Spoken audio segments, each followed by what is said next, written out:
ભાવનગર શહેરના chamber of કોમર્સના chamber hall ખાતે plastic waste રિપ્રોસેસિંગ વિષય ઉપર એક સેમિનારનું આયોજન કરવામાં આવ્યું હતું। ભાવનગરના સાગર કોમ્પ્લેક્સ ખાતે આવેલા સૌરાષ્ટ્ર કોમર્સ એન્ડ ઇન્ડસ્ટ્રીઝના ચેમ્બર હોલ ખાતે પ્લાસ્ટિક મેન્યુફેક્ચરર્સ એસોસિએશન અને સીડીના સંયુક્ત ઉપક્રમે પ્લાસ્ટિક વેસ્ટ રિપ્રોસેસિંગ વિષય ઉપર સેમિનાર યોજાયો હતો, જેમાં મોટી સંખ્યામાં સ્થાનિક લોકો ઉપસ્થિત રહ્યા હતા।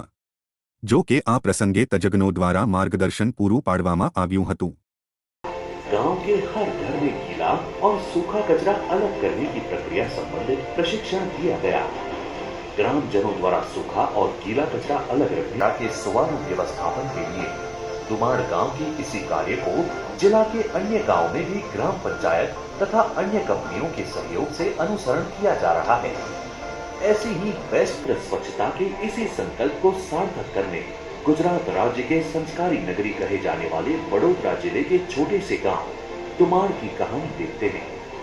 1380 घरों की आबादी वाले दुमाड़ गांव इलेक्ट्रॉनिक आइटम्स, पेपर आदि को रिसाइकल इंडस्ट्रीज में भेजा जाता है।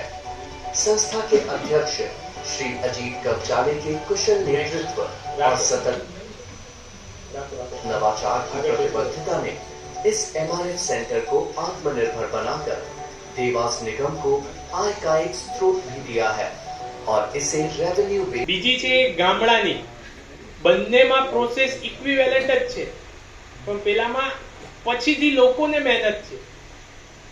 જે કચરાનું સેગ્રીગેશન કરે છે એ લોકોને મહેનત છે, એમાં ચેલેન્જ છે, કેમ કે હજુ આપણી જોડે કોઈ એવી ઓટોમેટિક ટેકનિક આવી નથી। એ પણ ઇનોવેશનનો અત્યારે ભાગ છે। જે સેગ્રીગેશન કરવા માટે